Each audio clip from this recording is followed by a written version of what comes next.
जुन्या आठवणींना उजाळा. सत्यकथा भाग 230. लेखक राजेंद्र लहानू जाधव. अभिवाचन राजेंद्र लहानू जाधव. लहानपण म्हटल्यानंतर सर्वांना ते ठाऊक असतं. मी असाच आजीपाशी बसलो होतो. आजी गोष्ट सांगत होती. बऱ्याच गोष्टी सांगून झाल्या होत्या आणि तरी एक दिवस असाच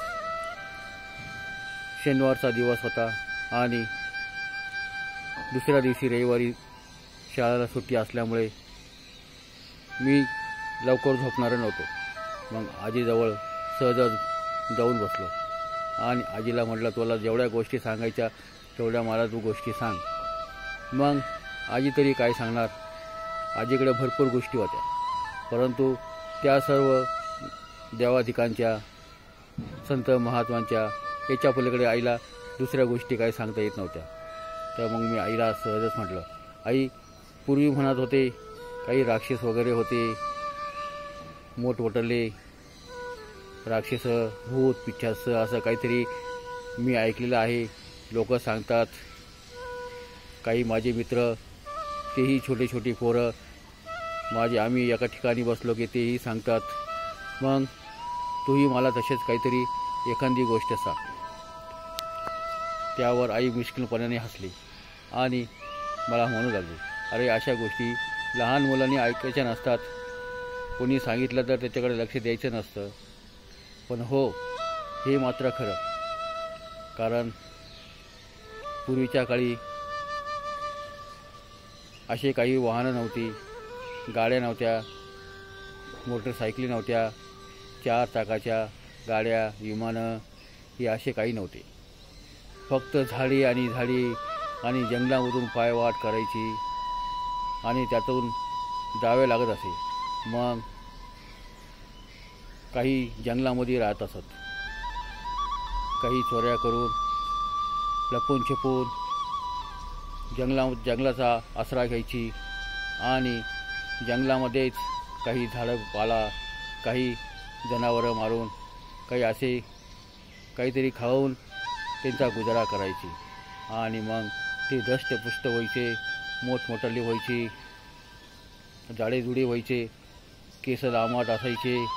कारण केस कापायला त्यांच्याकडे टाईम नसायचा, दाढ्या वाढलेल्या असायच्या आणि बोटाचे नखे, पायाचे नखे वाढलेले असायचे. त्यामुळे ती आकराळ विकराळ दिसू लागायचे.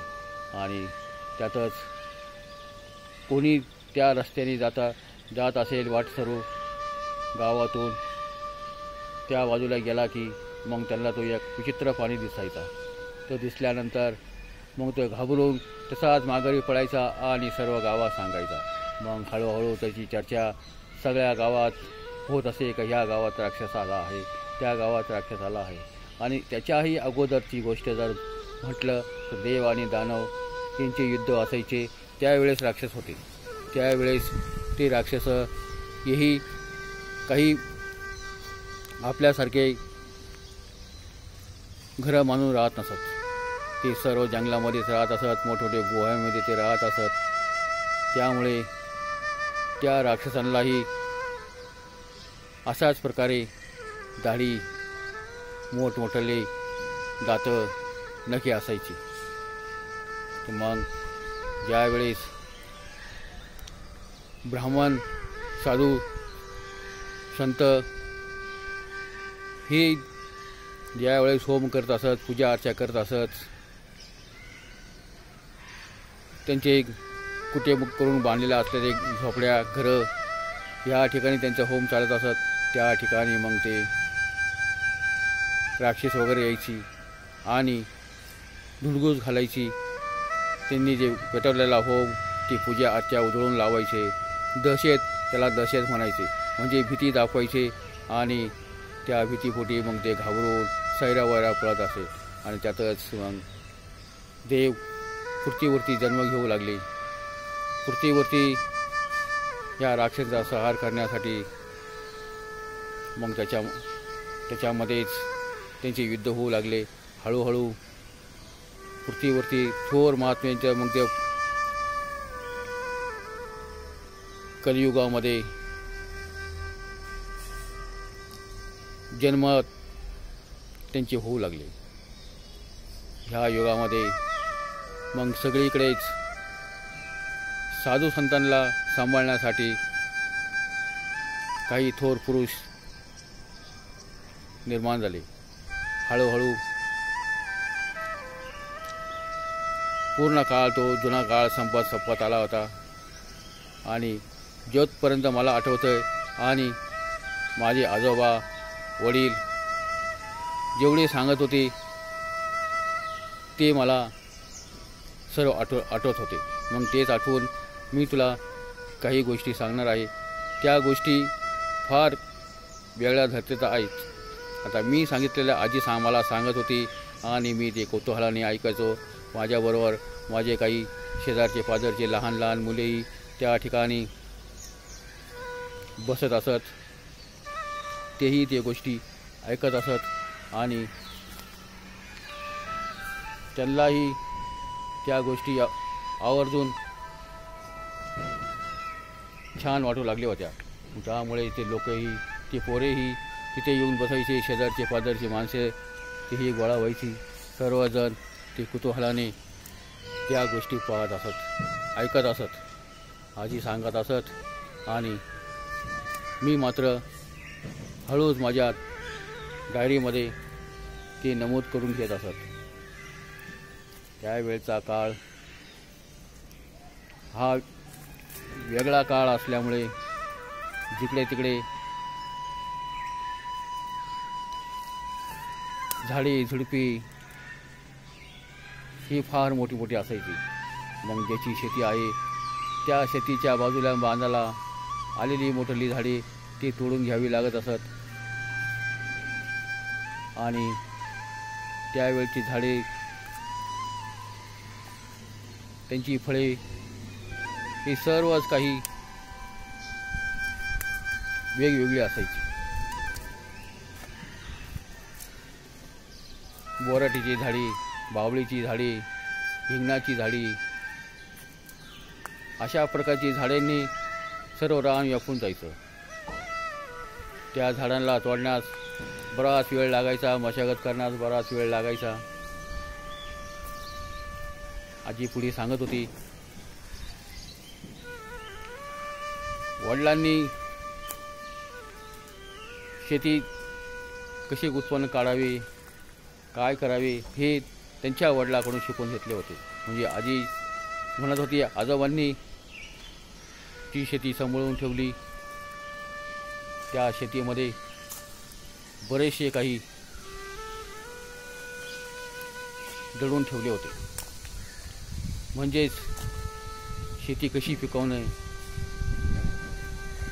शेती ज्वारी पेरली असेल तर ज्वारीची मशागत, ज्वारी कशी सांभाळली जाते, ज्वारीला खाद्य कसे दिले जाते,